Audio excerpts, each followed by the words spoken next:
وہ اگر چاہتا تو کسی مدرسے میں آرام سے بیٹھ کر اپنی زندگی گزار سکتا تھا، لیکن اس نے عمر کے اس آخری حصے میں چھتر کھانے کا فیصلہ کیا۔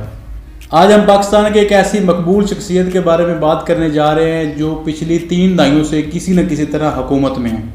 جس طرح ہم آفس جانے کے لیے پبلک ٹرانسپورٹ، بائک یا گاڑی کا استعمال کرتے ہیں، اسی طرح یہ صاحب اسلام آباد جانے کے لیے اسلام کا استعمال کرتے ہیں۔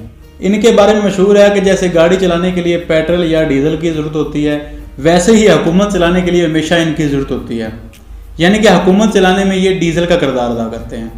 لیکن اب کی بار حکومت تو ان کے بنا مزے سے چل رہی ہے، لیکن یہ کرسی کے بنا تڑپ رہے ہیں۔ انہوں نے 1 سال سے زیادہ عرصہ برداشت کیا، لیکن جب برداشت جواب دے گی تو ہمیشہ کی طرح وہی فارمولہ استعمال کرنے کا فیصلہ کیا، یعنی کہ اسلام کے ذریعے اسلام آباد جانے کا فارمولہ۔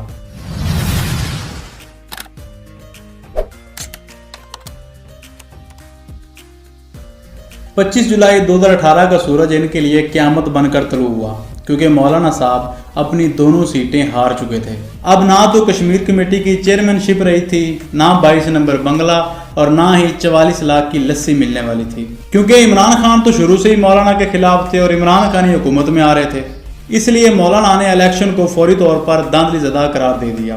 اے پی سی بلائی، اپوزیشن کو اکٹھا کیا، لیکن کسی نے کوئی خاص رسپانس نہ دیا، کیونکہ بلاول کو سندھ میں حکومت مل چکی تھی اور شہباز شریف کو لیڈر آف دی اپوزیشن کی کرسی مل چکی تھی، اور ویسے بھی انہیں امید تھی کہ اس سے زیادہ تو ہمیں کچھ ملنا نہیں تھا، کیونکہ جتنی سیٹیں انہیں مل چکی تھی ان کا اندازہ بھی تقریباً اتنا ہی تھا۔ لیکن جیسے پانی کے بنا مچھلی نہیں رہ سکتی، ویسے ہی کرسی کی دوری نے مولانا کا جینا مشکل کر دیا۔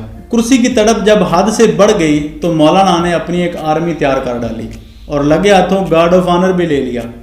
اگر بات یہاں تک رکی رہتی تو شاید پھر بھی ٹھیک ہوتا، لیکن مولانا کی آرمی نے تو پریڈ کرنا شروع کر دیا۔ مولانا نے اپنی آرمی کے لیے ڈنڈے بھی تیار کرنا شروع کر دیے اور الٹی کلا بازیاں لگوا کر اپنی آرمی کو شک نمبر 6 کے لیے تیار کرنا شروع کر دیا۔ ترقی پذیر ممالک میں مذہب کے نام پر سیاست تو ہمیشہ سے ہوتی رہی ہے، اب بھی ہو رہی ہے اور شاید مستقبل میں بھی ہوتی رہے۔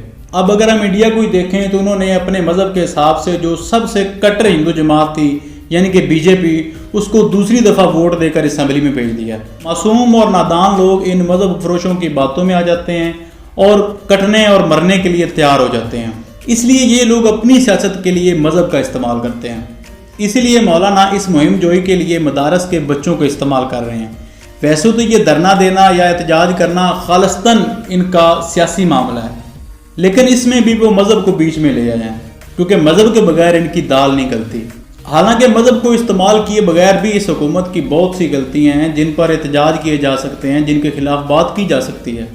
مثلاً آپ حکومت کی پالیسیز کے خلاف بولیں، معیشت پر بات کریں، ڈالر کی بڑھتی ہوئی قیمتیں، پولیس ریفارم، بزدار صاحب اور ناکام ترین گورننس سسٹم، یہ وہ تمام باتیں ہیں جس حکومت کی ناکامی ہے اور ان کے خلاف بات کی جا سکتی ہے۔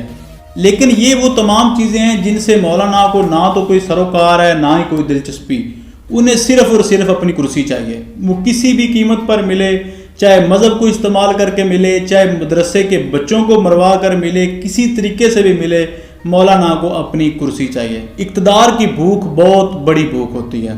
کئی مغل بادشاہوں نے اپنے بیٹے مروا دیے، بیٹوں نے باپ کو مار دیا، بھائیوں نے بھائیوں کو مار دیا، صرف اور صرف اقتدار کی وجہ سے اور کرسی کی وجہ سے۔ اس لیے کرسی چھن جانے کے بعد اقتدار حاصل کرنے کے لیے مولانا کسی بھی حد تک جانے کو تیار ہو گئے ہیں۔ عمران خان کے خلاف مولانا بڑے عرصے تک یہودی ایجنٹ کا چورن بیچتے رہے۔